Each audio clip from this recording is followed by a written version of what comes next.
எம்ஜிஆர் அவர்களுக்கு கடைசியாக மேக்கப் போட்டு ஆடை அணிகலன்களை அணிவித்து வெளிக்கெடுத்தினது யார் தெரியுமா? எம்ஜிஆர் அவர்கள் தமிழ் சினிமாவில் கிட்டத்தட்ட 50 வருடங்களை கடந்தவர். சினிமா வாழ்க்கையிலையும் சரி, அவருடைய நாடக வாழ்க்கையையும் சேர்த்துத்தான் 50 வருடங்களை கடந்திருக்கிறார். 1936ஆம் ஆண்டுல சதி லீலாவதி என்ற ஒரு முதல் திரைப்படம் ஒரு சின்ன கேரக்டரோட அமையுது. அதற்கு பிறகு 1978 மதுரையை மீட்ட சுந்தர பாண்டியன் என்ற ஒரு திரைப்படத்தோட அவர் தன்னுடைய கலை வாழ்க்கையை முடித்துக் கொள்கிறார். சினிமா வாழ்க்கையை பொறுத்த வரைக்கும் பார்த்தீங்கன்னா 1936 இருந்து 1978 வரைக்கும் கிட்டத்தட்ட 42 வருடங்கள். மீதமான கால பகுதியை நான் சொன்னது இங்க அவருடைய நாடக கலை வாழ்க்கையை சேர்த்து தான் சொல்லியிருக்கிறேன்.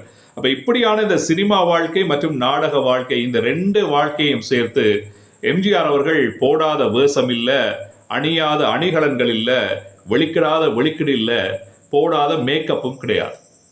அப்படி இருக்கின்ற போது அவருடைய இறுதி கால பகுதியில் அவரை மேக்கப் பண்ணி அவருக்கான ஆடை அணிகலன்களை அணிவித்து அவரை வெளிக்கெடுத்தின ஒரு மிகப்பெரிய கலைஞர் இருக்கிறார். அவர் யார் தெரியுமா? அதை பற்றி தான் இந்த வீடியோ பதிவில் நாங்கள் பேச போகிறோம். வாங்க நண்பர்களே, வீடியோக்குள்ள போய் என்ன ஏது என்றதை தெளிவாக பார்க்கலாம். Welcome to GSC centre. நான் ஜெயா. நண்பர்கள் எல்லோருக்கும் அன்பு வணக்கம். எம்ஜிஆர் அவர்களுக்கு கடைசியாக மேக்கப் போட்டு அவரை வெளிக்கெடுத்தி ஆடை அணிகலன்களை அணிவிச்சது வேறு யாருமே இல்லை. அண்மையில கலை உலகை விட்டு விடைபெற்று திரைத்துறையை சார்ந்த அனைவருக்கும் மிகப்பெரிய ஒரு வலியையும் வேதனையும் கொடுத்து விட்டு விடைபெற்ற இயக்குனர் இமயம் பாரதிராஜா அவர்கள். இயக்குனர் இமயம் பாரதிராஜா அவர்கள் எப்படி இந்த இறுதி வாய்ப்பை பெற்றுக்கொண்டார்? எம்ஜிஆர் அவர்களுக்கு மேக்கப் போடுற அந்த இறுதி வாய்ப்பை எப்படி பெற்றுக்கொண்டார் என்றால், ஒரு நாள் 1987ஆம் ஆண்டு டிசம்பர் மாதம் 24ஆம் தேதி எம்ஜிஆரினுடைய ராமாவரம் தோட்டத்திலிருந்து ஒரு அழைப்பு ஒன்று பாரதிராஜா அவர்களுக்கு வருகிறது அதிகாலை வேளையில. இது ஒரு ஸ்டேஞ்ச், அதாவது ஒரு முதல் முறையான சந்தர்ப்பம். இப்படி ஒரு சந்தர்ப்பத்தில் பாரதிராஜா அவர்களுக்கு ஒரு அதிகாலை வேளையில ராமாவரம் தோட்டத்திலிருந்து எம்ஜிஆர்ட்ட இருந்து ஒரு கோல் வந்ததே கிடையாது. முதல் முறையாக இப்படி ஒரு சம்பவம், ஒரு நிகழ்வு நடக்கிறது. உடனடியாக அந்த கோலை அட்டன் பண்ணி பாரதிராஜா அவர்கள் பேசுகிறார். கோலுக்கு அந்த பக்கமாக இருக்கிற அந்த நபர் ஒரு செய்தியை சொல்கிறார். சின்னவர் இறந்து விட்டார். இங்கே சின்னவர் என்று சொல்லப்படுவது யாருன்னு சொன்னா எம்ஜிஆர் அவர்கள் தான். எம்ஜிஆர் அவர்கள் இறந்து விட்டார் என்ற ஒரு செய்தி பாரதிராஜா அவர்களுடைய காதுகளுக்கு அதிகாலை பொழுதிலே வந்து சேர்க்கிறது. யோசிச்சு பாருங்க, பாரதிராஜா அவர்களுக்கு இந்த செய்தியை கேட்டதும் எப்படி அவருடைய மனநிலை இருக்கும் என்றதை சிந்திச்சு பாருங்க. என்னத்துக்காக சொல்றேன்னு சொன்னால், எம்ஜிஆர் அவர்களை மானசீகமாக நேசித்த ஒரு இயக்குனர் இமயம் என்றால் அது பாரதிராஜா அவர்கள் தான். பழகியது கொஞ்ச காலமாக இருந்தாலும் ஒரு நெருக்கமான நட்பு, நெருக்கமான பாசம், பந்தம் இருந்தது. ஒரு மரியாதை நிமித்தமான பாசம் பந்தம் என்று கூட சொல்லலாம். குறுகிய காலப்பகுதியில் நெருக்கமாகி கொண்டவர்கள். அதே நேரத்தில் எம்ஜிஆர் அவர்களும் தன்னுடைய முதலமைச்சர் பதவியில் இருக்கின்ற சந்தர்ப்பத்தில் கூட அதை பற்றி பெருசா யோசிக்காம பாரதிராஜா அவர்களுடைய அலுவலகத்துக்கு போய் சந்தித்து அவரோட கலந்து பேசி அவருடைய கலைப்பயணம் சம்பந்தமாக வாழ்த்துக்களை கூறிக்கொண்டவர்.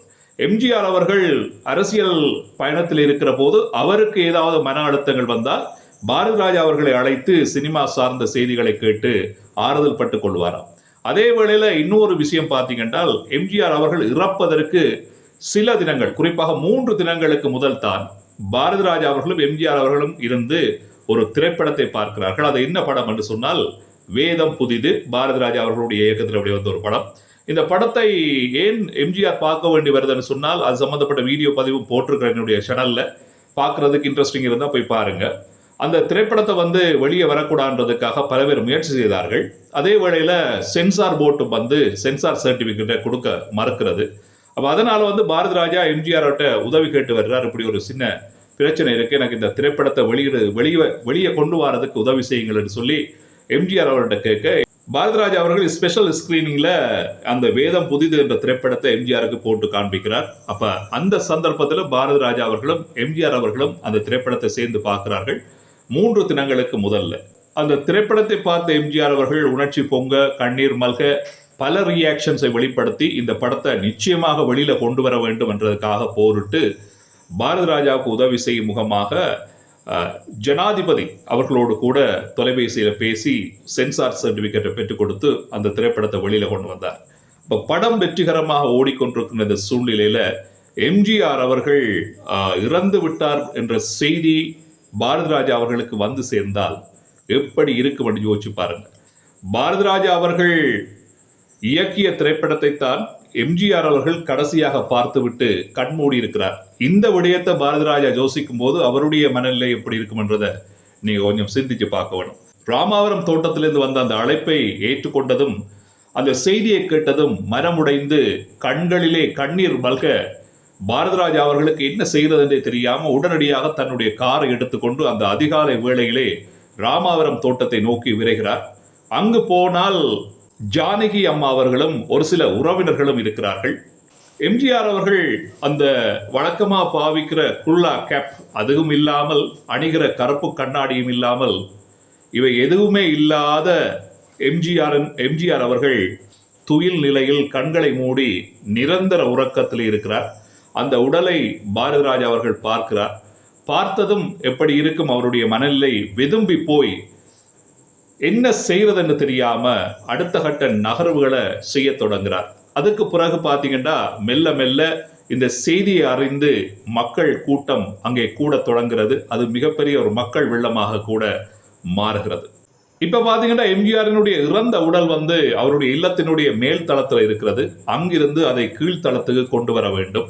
அப்ப என்ன செய்கிறார் பாரதிராஜான்னு சொன்னால் அவருக்கு அணிவிக்க வேண்டிய அந்த ஜிப்பாவை அணிவிக்கிறார். அது பெரிய கஷ்டமாக இருந்தாலும் கூட அந்த ஜிப்பாவினுடைய பின்பகுதியை வெட்டி அவருக்கு அணிவித்து விட்டு அதை சரியான முறையில் பொருத்தி விட்டு அவர் வழக்கமாக அணிகிற அந்த கண்ணாடி கருப்பு கண்ணாடி குள்ளா எல்லாத்தையும் போட்டு அவருடைய அந்த பூத உடலை ஒரு கட்டிலே வைத்து கீழ்த்தளத்துக்கு கொண்டு வர்ற முயற்சிகளை செய்கிறார்.